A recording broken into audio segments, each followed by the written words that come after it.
개인적인 습관에 대해서 좀 얘기를 해봤는데 사실 기업에서도 습관 바꾸려고 조직적으로도 노력 요새 엄청 많이 하잖아요. 점점 더 하는 것 같아요. 왜냐면 예전에 공장 시대에는 그냥 정해진 시간 동안만 육체 노동하고 맞아요. 땡 쉬고 또 육체 노동하고 그러면 됐는데 지금은 지식 근로자의 시대니까 계속 혁신하고 계속 도전하는 기업 문화가 없으면, 기업의 습관이 없으면 자꾸 도태된단 말이죠. 그래서 플랜 두 C 경영 방식도 많이 쓰는 것 같고, 플랜 두 C는 그 기업의 사회 활동을 계획하고 플랜하고 실행하고 그다음에 점검하라 C. 근데 그냥 점검하고 끝나는 게 아니고 뭘 수정해야 되지? 또 재계획하고 재실행하고 재점검 계속 순환하면서 계속 업그레이드를 해라. 업그레이드 자체를 지속적으로 해야 된다는 거죠. 그다음에 또 KPI라는 툴도 있더라고요. Key Performance Indicators, 핵심 성과 지표인데요. OKR도 있고 OKR도 있고요. 예. 같은 이야기인데 네네. 목표가 설정되면 거기에 네. 맞춰서 실행하고 목표에 어느 정도 시간이 지나면 목표에 네. 맞춰서 얼마나 결과가 이루어졌는지 만족할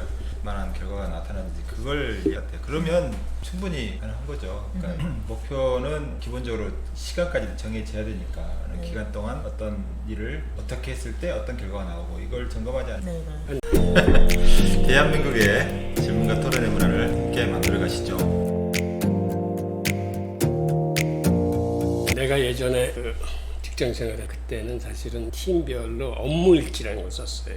그 팀이 오늘은 무슨 일을 했다. 그러니까 업무 일지의 효과가 뭐냐면 그걸 하기 위해서는 우리가 내일 할 일, 다음 주에 할 일도 미리 계획이 서 있어야지 맨날 나날의 업무 일지를 나름대로 성과 있게 쓰고 그 업무 일지는 본 팀만 보는 게 아니라 이게 위로 결제가 올라가. 그래서 위에서 저 팀은 어제 무슨 일을 했구나 이렇게 알 수 있는 거예요. 그래서 예를 들어서 관리자가 이렇게 보면서 거기에 뭐 첨가를 해야 될 거나 있으면 다음 주에 있을 어떤 자료를 미리 좀 챙겨 놓으거나 이제 되는 거예요. 근데 그 다음에는 공기업의 이제 경영평가라는 게 도입이 돼가지고 그 기업이 갖고 있는 장기 비전과 그다음에 뭐 단기 목표 이런 계획들을 어떻게 설정하고 그걸 어떻게 성과를 냈는지 책으로 발간해가지고 그거를 경영평가 교수단 이제 평가를 받는 거야. 그러니까 우리나라 공기업 몇십 개가 그걸 다 써서 내면 거기서 이제 등급을 매겨. 그래서 경영평가 점수에 의해서 예를 들어서 성과급이나 이런 게 다 정해지고 일종의 서열이 매겨져. 맞아요. 그러니까 발표도 하더라고요. 공기업들이 필사적으로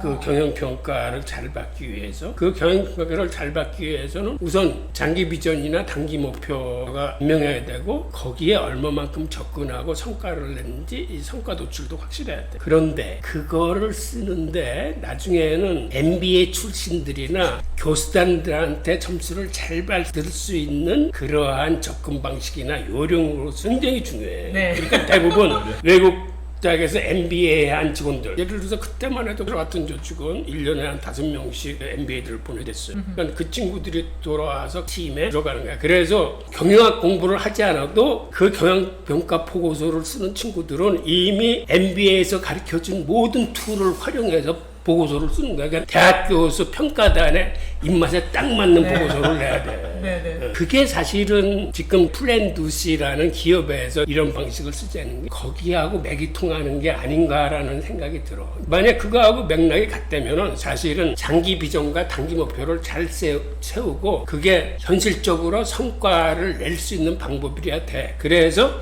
그 다음에 평가 보고서를 쓸 적에는 이러한 목표치에 우리가 얼마만큼을 달성했다 이런 거를 써야 되기 때문에 결국 그러한 시스템으로 플랜 두 C를 해야 된다. 네. 요새는 그래서 KPI 하다가 OKR로 많이 넘어가더라고요, 기업들에서. 왜냐하면 OKR이 실리콘밸리에서 많이 쓰는 방법이라고. 구글에서도 쓰고. OKR은 3개에서 5가지 핵심 목표, 그리고 각각 3개에서 또 5가지의 측정 가능한 결과로 구성이 된대요. 저희 회사에서도 사실 지난 분기에 다 썼었거든요. 조직의 목표에 자기 목표를 딱 측정 가능한 걸로 잘 3개에서 5가지 정도 딱 써야 되고, 그래서 많은 조직들에서 KPI랑 OKR 하다가 위에서 목표를 정해주고 사람들한테 시키면 의욕이 안 솟잖아요. 요새는 항상 쌍방향 소통을 얘기하는 시대니까 개인한테 직접 자기 주도적으로 경력 개발을 해라. 그래서 자기 개발 계획 IDP Individual Development Plan 요거를 만들어라 그랬더니 그 많은 조직에서 자기가 직접 내 비전을 이루기 위해서 이렇게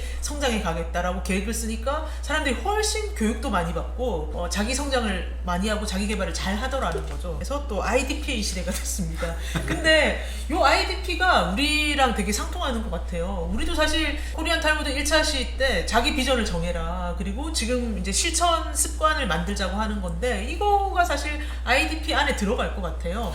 사실 이 분야에서 가장 앞서 나갔던 기업이 제가 알기에는 구글이에요. 맞아요. 네. 구글은 이렇게 업무 목표량이 있으면 그 중에서 한 10%나 20%는 그 조직의 업무 목표량이 아닌 회사 일이긴 하지만은 자기가 재량껏 한 20% 정도는 자기 임의대로 일을 할 수 있었어요. 나중에는 거기서 더해서 회사 일이 아닌 개인 일이더라도 또 그 룸을 좀 준 거야. 그러니까 회사에 다니면서도 네 시간에 뭐 10%나 20% 정도는 회사 일하고 관계없는 네 일을 해라. 그러니까 이게 인간의 자유로운 창의력을 개발시키는데 효율적이라고 본 거예요. 근데 모든 조직의 업적을 달성하기 위해서 모든 걸 이렇게 꽉 묶어놓는 시스템보다는 그 중에 한 20%는 팀의 일은 아니지만은 회사와 관계 있는 거를 네 맘대로 한번 해봐라. 라고 하는 거와 더불어서 회사하고 전혀 관계없지만 네 자신의 개발을 위해서 이 룸만큼은 네가 다른 일을 해도 좋다라고 한 게 이게 조직에 도움이 된다라고 저는 생각하는 게 제가 조직 생활을 한 32년 정도 해봐서 느끼는 건데 원래 공기업은 외부적인 커머셜한 활동을 못하게 됐어요. 네. 그래서 대학 강의나 외부 강의 같은 걸 못 나갑니다. 하여튼 돈을 받고 하는 행위는 못하게 돼 있어요. 그런데 그게 사실은 조직원들을 굉장히 얽매나. 그래서 예를 들어서 정년을 맞이하는 직원들한테는 그런 걸 풀어줘야 돼. 그리고 설사 조직일이 아니더라도 그게 훗날 조직에 큰 도움이 될 수 있는 일이 있어요. 기업에서 아까 말씀하신 것처럼 뭐 외부 강의도 하고 좀 20%의 시간은 자기가 딱 정말 결정해가지고 뭐 회사 외부에서도 강의를 한다든지 뭐 그런 식으로 아니면 자기가 정말 구글처럼 관심 있는 프로젝트에 매진할 수 있게 그런 식으로 진짜 좀 열어놓고 상호 쌍방향적으로 갈 수 있게 IDP를 잘 만들면 좋을 것 같고요. 조직 소속이 아니신 분들도 자기 개발 계획을 만드실 수 있을 것 같아요. 그래서 나의 비전이 무엇인지 쓰시고 세부 목표, 지금 만들고 싶은 습관, 이거 어떻게 개발할 것인가 이런 거를 쓰지 않고 그냥 저희 코리안 탈무드 스쿨 이 탈무드 살롱 들으면서 아 좋은 내용이야. 내일부터 열심히 살아볼까? 이렇게 하지 말고 좀 단계적으로 써서 이렇게 목표를 향해서 꾸준히 나아가면서 조그만 것들 다 개선하시는 방식으로 가시면 좋지 않을까 싶습니다. 그래서 비전을 향해서 나아가기 위해서는 좀 넛지형으로 습관을 잘 설계해라. 그리고 개인 역량 개발 계획 IDP 이걸 만들어 보고 좀 주기적으로 계속 플랜 do see 하면서 업그레이드 하면서 실천 습관으로 나아가라. 이렇게 이번 시간에 말씀드렸는데 혹시 더 보충하실 거 있으세요? 없습니다. 함께 하라는 거. 네네. 뭐랄까요. 함께 하는 이유 중에 가장 중요한 거는 자기가 힘들었을 때 옆에서 좀 일으켜 세워주고 뭐 이런 도움이 참 좋거든요. 여건이 된다면 뭐 친구든지 동료든지 이렇게 그룹별로 하시면 훨씬 더 도움되지 않을까 그렇게 생각합니다. 당장 옆에 같이 할 사람 없으시면 요즘에 인터넷 커뮤니티나 우리 탈무드 살롱하고 함께 하면 되죠. 그렇죠. 네네. 그리고 저희가 이제 그로우라는 앱 만들면 거기서 이런 거 비전 공유하고 같이 응원해주고 이런 커뮤니티도 만들 거니까 그로우 앱에 가입하시면 됩니다. 네. 그래서 함께 성장하시면 되는. 자, 저희가 2019년에 시작해서 코리안 탈무드 스쿨 만들려고 탈무드 살롱도 계속 같이 해왔는데 후기를 듣고 싶습니다. 우리 김 대표께서 말씀하신 함께 한다는 게 이게 굉장한 큰 장점인 것 같아요. 우리 탈무드 살롱도 이렇게 셋이 함께 하니까 그리고 청취자분들하고 함께 하니까 이게 어떤 성장도 되고 결과물도 낼 수 있고 그러니까는 유대인들이 강한 게 개인적인 역량도 뛰어난 친구들이지만 그들의 어떤 그 공동체 정신, 단결력, 함께 한다는 정신 그들은 함께 공부하고 함께 토론하고 함께 무슨 일을 같이 거사하고 성취하고 하잖아요. 정말 함께 한다는 정신이 굉장히 중요합니다. 개인적으로는 이제 제가 생각했던 걸 되게 맞춰서 한 번쯤 탈무드를 좀 정리할 수 있는 시간이 되지 않았나. 순서들이 있잖아요. 네. 어쨌든 조그마한 조각들 가지고 여기에 좀 조각을 맞춰가면서 쓸모있는 컨텐츠를 만든 것 같아서 나름대로 보람됩니다. 네. 저는 탈무드가 그 어떻게 보면 우리랑 상관없는 이민족의 약간 종교적 색채도 있는 데다가 굉장히 올드한 텍스트인 것 같은데 이걸 공부해서 어디다 쓰지라는 생각도 하실 수 있는데 여기 인류 보편의 지혜가 담겨있는 지금 4차 산업혁명 시대에 맞는 습관 들이기, 실천하기 이런 게 많이 담겨있는 그리고 계속 개발해 나가야 될 텍스트인 것 같아서 이렇게 함께 공부하면서 정말 많이 배웠고요. 이걸 어떻게 우리가 실생활에 도움이 되는 그런 걸로 만들어갈 수 있을까 계속 얘기하고 싶습니다. 자, 뭐 마지막으로 한마디 하실 거 있으신가요? 탈무드가 아주 올드한 책인데 쉽게 말하면 우리나라 삼국시대 때 쓰여진 책이지만 여전히 지금 막 나온 책처럼 유대인들은 공부하고 있거든요. 그만큼 변함이 없는 지혜를 담고 있기 때문에 여러분의 삶 속에서도 도움이 분명히 될 거라고 저는 확신하고요. 제가 전에도 말씀드린 것 같지만 탈무드를 아는 민족은 유대인과 우리밖에 없어요.